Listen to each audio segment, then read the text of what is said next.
Hi guys! Welcome back to my channel. Again, my name is Rochelle. I am a home-based online English tutor, and at the same time, I am a virtual assistant aspiring to be a freelancer. So I'm going to share tips on how to find home-based jobs or on how to be an ESL tutor and how to be a virtual assistant specifically. So if you're interested, please consider subscribing for you to be updated sa mga future videos that I'm going to upload about how to work from home. And in this video, I'm just going to share my journey or our journey in applying to one of the ESL companies here in the Philippines, which is called Native Camp. Okay, so the name of the company is Native Camp.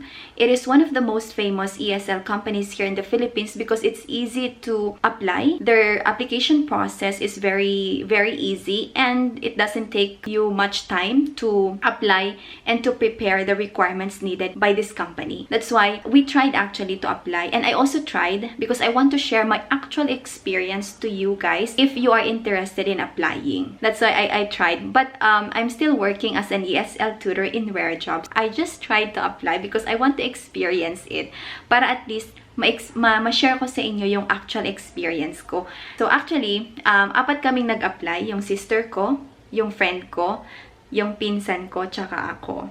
Okay? The good thing about the company, Native Camp, is they have a very flexible schedule when it comes to their interview schedule and demo lesson schedule. The interview schedule is very easy. You just have to introduce yourself and then make sure that your equipment is ready. Make sure that your computer is ready, no background noise, and of course your microphone is working properly, because if there is a small or a little technical problem, they will ask you to do it again, or they might fail you. That's why it's very important that before taking that first call or first interview, you have to prepare everything. So yun yung tinatawag nila na system check, or they're just going to ask you to introduce yourself or tell something about yourself. So just prepare for that and prepare your equipment.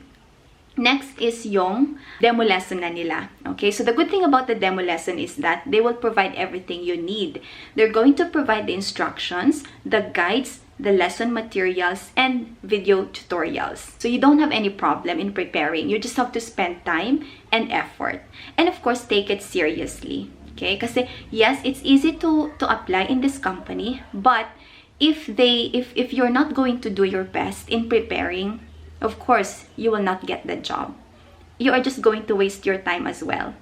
Diba? Sayang naman din yung opportunity for you to enter and to enter the company and to have a good source of income. Kasi once you enter the company, the good thing about ESL companies is that once you're able to work in the company, this can be a long-term source of income.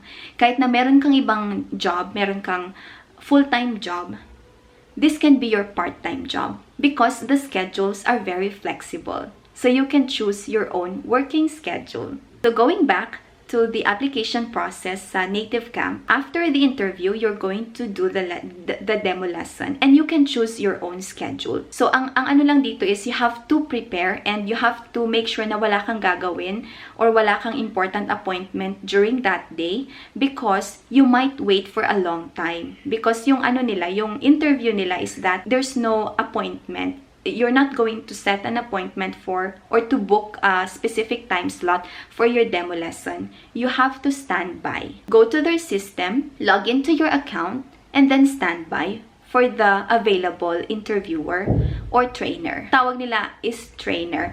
So, you have to wait, most of the time, you have to wait for around 30 minutes to 1 hour. Ganyan. Depende sa oras na pipiliin mo. Okay, so you just have to be very patient. And then, of course, while you are waiting, take the chance to prepare by practicing. Diba? You have to review the demo lesson.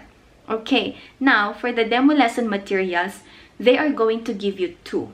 But they're not going to tell you which one to be used during the demo lesson. So, when you are going to take the demo lesson na, yung actual demo lesson, the trainer will tell you, okay, applicant, we will use this material. Okay, so make sure that you prepare or you study the 2 materials given to you. Hindi naman siya mahirap. You just have to review, parang parehas lang din naman yung process. But you just have to make sure that you review properly. Kasi once you missed something, automatically fail. First tip, you have to strictly follow the lesson guidelines. They're very strict when it comes to their lesson guidelines. Kailangan mo talagang i-follow yung mga hindi naman siya script, pero yeah, there are scripts as well. Of course, ilalagay nandun lahat yung sasabihin mo as the tutor, kasi meron kang guide and very detailed siya. So you just have to watch YouTube tutorials, or you have to check the other experiences of other applicants who applied in the company para alam mo kung paano nila dineliver yon. So, meron naman, as I've mentioned, merong video na isisend sa'yo si Native Camp, but it's better also if you go beyond that. You have to check YouTube. Ang dami-daming nagsishare ng mga experience nila. Next is, you have to smile and be friendly. You have to be perky. You have to be lively. That's one of the feedback of my trainer when I applied or when I had my demo lesson. According to him, I was too serious. Yun lang. That's why I didn't pass the first demo lesson. Hindi daw ako nag-smile. So we have to make sure that we make the students feel comfortable. Because if we are too serious, of course the student will feel intimidated. The student will feel uncomfortable. Ninervyusin yung student mo. So, hindi na siya makakapag-concentrate during the lesson. So, as a result, of course, wala siyang matututunan and you're not going to be an effective teacher. Diba? Kasi in my experience, I've been teaching business English, and most of the time, medyo seryoso kami. I don't teach children, 'di ba? Kaya medyo iba yung approach ko. So nadala ko siya doon sa demo lesson namin sa Native Camp, and that's actually very important. We have to be lively. Next, pronunciation. Pronunciation is also very, very important, of course, because you are teaching English to students. So make sure na tama naman yung pagpo-pronounce natin.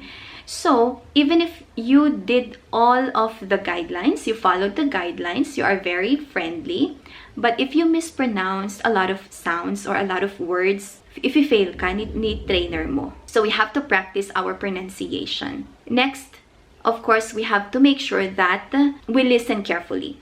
Why? Because during the demo lesson, pwedeng i-skip nyo yung ibang parts. Okay? Example, nasa first part kayo, part 1.